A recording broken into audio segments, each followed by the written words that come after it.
The government and the leadership of the ruling National Democratic Congress are coming under intense pressure from sections of the party's grassroots who say they feel sidelined after the NDC's return to power. Some supporters and campaign volunteers have taken to social media and local party platforms to express disappointment, demanding recognition and job opportunities in return for their efforts during the campaign. Party leadership has since been engaging stakeholders across the country, appealing for calm and unity while assuring members that their concerns are being addressed. Officials say leadership is developing practical and fair ways to resolve issues relating to jobs, welfare, and inclusion within the party structure. The National Democratic Congress's National Chairman, Johnson Asiedu-Dartey, who is currently on a thank you tour of the Volta region, has asked supporters to remain calm. Let's listen to him. If you don't support President Mahama to deliver on those promises, Ghanaians have never forgotten where they took us from before they brought us to the city. If it becomes necessary for them to take us back, they know the way to take us back. And so, in our struggle for positions, don't let us conduct ourselves in ways that will frustrate the achievement of the manifesto promises. It is our ability to achieve the manifesto promises that will enable Ghanaians to keep us in power. And if we are in power for long, the ministerial position you didn't get this time, you may get it another time. So the key to our common success is to come together and support the government to deliver on our manifesto promise. And that is Johnson Asiedu-Dartey, the current national chairman of the NDC. Let's go to the phone lines and speak to Mustafa Gbande, Deputy General Secretary of the NDC. Mr. Gbande, good evening. Thank you for joining us on 3FM. Thank you for having me. I'm sure these sentiments come to you almost on a daily basis, where the rank and file, mostly the youth, say that the NDC has won, but their lives have not changed. When you hear these kinds of reports and complaints, what do you tell them? Well, good evening and good evening to you, cherished listener. I think that is a very important sentiment that we don't override. We do acknowledge that as a new government undergoing an economic recovery, all of us would have to, some way, one or the other, restrain and manage our expectations. And I know that our party people are able to trust in leadership in managing that expectation. But the problem, which explanation cannot do, is when we believe that there were some wrongdoing under MPP, to the extent that there have been fleecing of the public purse, corruption and all of that. It didn't just happen because of one politician. It happened because it had the endorsement and involvement of certain individuals within the public sector space. Why should those people continue to be in office? They are persons that are known by our party supporters who are MPP. True, and true. Those people will not believe in the ideology of the president.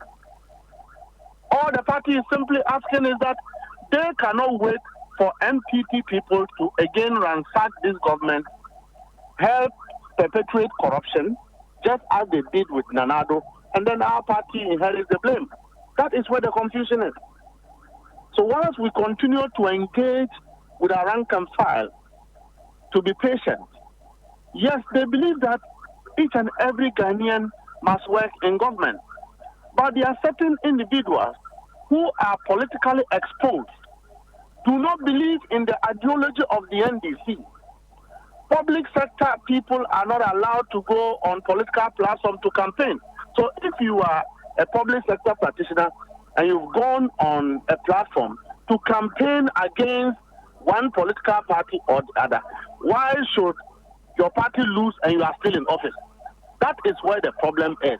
And we believe that all these people must go because they do not believe in the agenda of the president.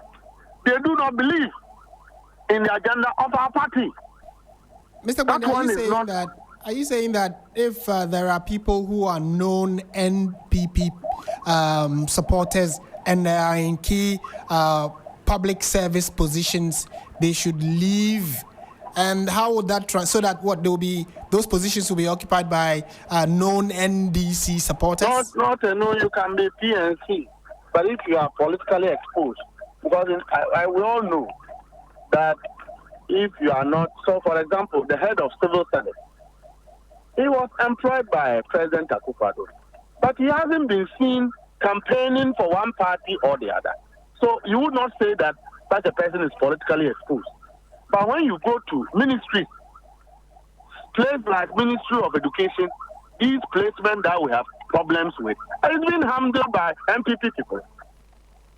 If you go to a place like CAUCUS, where we know that there was a lot of broad day, double inflation of invoices, reckless buying and purchases using cocoa farmers' money.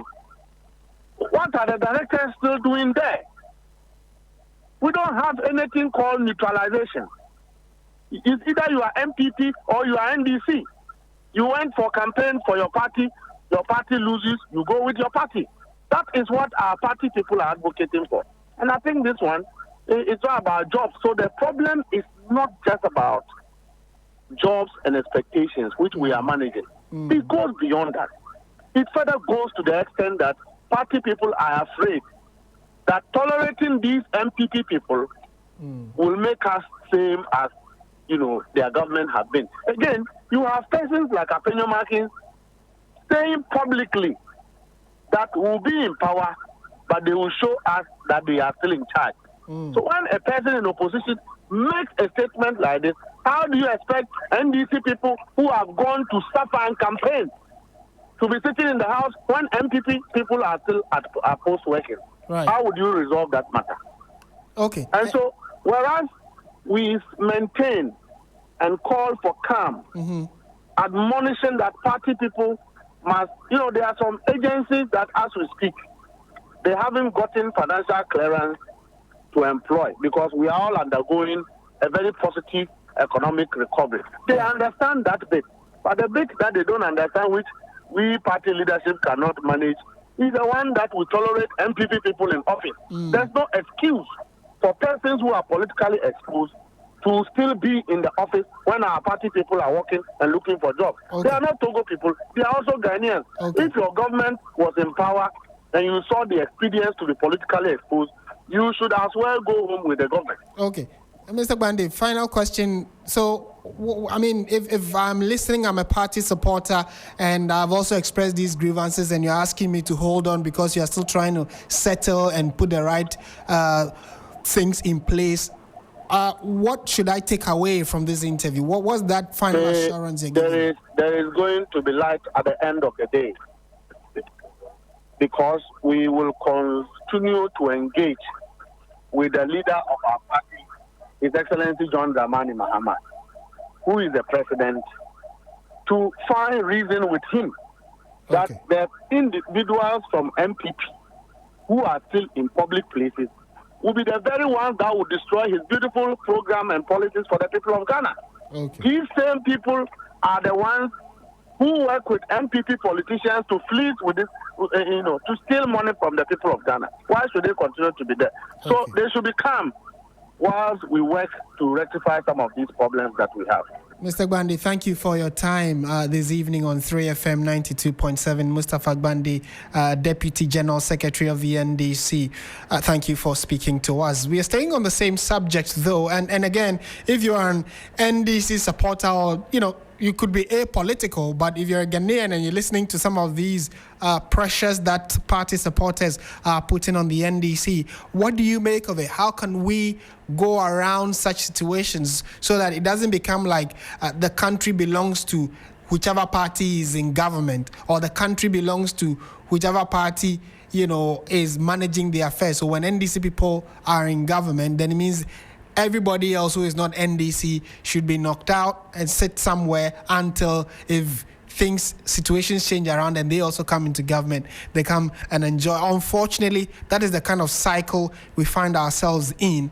And Mustafa Gbande has just given us his thoughts on how they are hoping to calm the nerves of their party supporters who are increasingly becoming agitated for lack of jobs, etc. But what does Jonathan Asante-Okyere make of this? He's the political analyst. He's joined us for a quick chat. Dr. Asante-Okyere, good evening. Thank you for joining us on 3FM. Good evening, Martin. I'm sure you've also heard in certain quarters this disgruntled nature of complaints by NDC supporters putting pressure on the government and their party leadership. They also want jobs. How feasible is this kind of pressure? Is this something you are confident government can actually work on, or party leadership can actually work on, get jobs for their people? Yeah, certainly. Let me say good evening to your good self and to your listeners. I think that this is not beyond the party that finds itself in government. The president, as we know, is very versatile. He can always look outside the box. Now, I have proposed what we call street lighting authority. That found a space in the manifesto of the NDC before the 2020 elections. It got a different nomenclature in the 2024 elections. Look, apart from ye, and I think that the government is not ready to go in the same path as of the MPP previous government or the Suale government and the President Akufo-Addo and that of Dr. Bawumia, where we had, was it NACOB or something, that particular intervention that the president brought, where they said that over 100,000 youth have been employed in that and all those places. At the end of the day, we saw what happened. It became a burden on government because what they were engaged in was non-productive. I think that there are two main things. One, the government will have to look into the area of agric.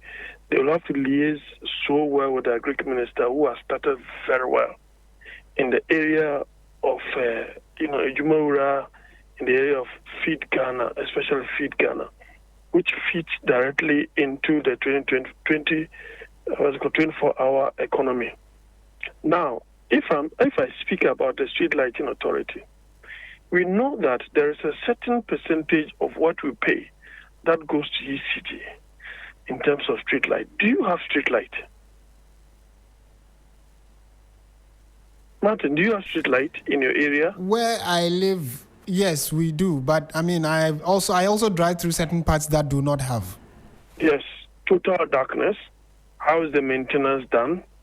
And all those things. So, look, you need to have an authority in which that money that goes to ECD will be given to that authority. That is a new area altogether where you'll be able to create jobs for the teeming youth that voted massively for the president. Look, I said that at TV3. I said that, the president is going to win overwhelmingly, but his problem will be the expectation of the people. And that's the more reason why I advised the sitting president when he was a candidate, do not go on the tangent of Dr. Bawumia in going on a promising spree, because you're going to create problems for yourself. Now, if you're not able to fulfill those promises, it will become a problem for your successor. And I think that the president might have heard me, and then he discontinued with respect to, because I said that you are going to win. But the problem is, you're going to win massively. How do you douse or maintain or manage the expectation of these people? That is definitely going to be a problem. So you need to look outside the box. And that is why some of us have written a proposal to that effect. If I am made the CEO of that particular, thing that I'm proposing, nothing selfish about it. Whichever way it goes, as long as it solves Ghana's problems, I'm good for it.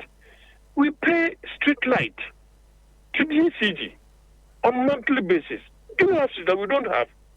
So when you set up such a thing, which we have written a proposal to that effect, that means that you are going to have electrical engineers, you are going to have security, you are going to have people who are going to manufacture solar panels, solar light. And it's not going to be part of the national grid. Then, not that being aside, you have to look at this huge billboards that we've been doing or mounting in this country. All these huge billboards can be on the electronic platforms where you can even advertise about 20, 30 companies without necessarily using that huge stuff. So we need to think outside the box as a nation. And you see, what people are suggesting, I can appreciate where Mr. Gbande is coming from. A nice gentleman, is very passionate about what he does, and a grassroots politician for that matter. The pressure that is going on to him is too much. There is something else that the government also have to look at. Look, people that you have given appointment to, who were performing important or significant roles within the party when they were in opposition, now find themselves in government. So as part of amendment of the Constitution, if you find yourself as a regional secretary and have been given regional minister, why are you encumbering that position? Because the grassroots will want to have an interface where they can liaise with party executives so that their issues, concerns, will be taken to the quarters that be. If you have a situation where these will find themselves in government, they can no longer have access to them. It is not their fault anyway. Because on regular basis, when you go to the offices of these people, you will see many people. Everybody wanting to see the minister, wanting to see the CEO, and you have to appreciate where they are coming from. You cannot blame them. Because the economy, as we found it over the period, has not been good to everybody else. But it looks as though this particular issue you're able to deal with some of these issues, then definitely it will no longer become a problem. But finally, the point ought to be made. No, for lack of time, we would have to leave it here for now. But the government is doing well. It's interesting the way you put it, that we need more people. The government needs to restructure how even it couches its campaign promise. And yes, there is the opportunity, but we need to collaborate and cooperate to get all the people involved so we can get jobs for the youth. Thank you, Dr. Jonathan Asante-Okyere.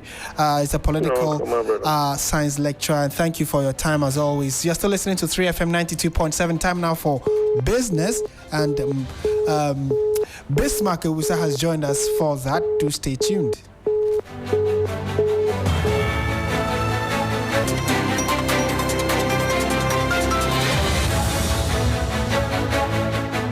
Hello, good evening. Time now for the business segment on Hot Edition on 3FM 92.7.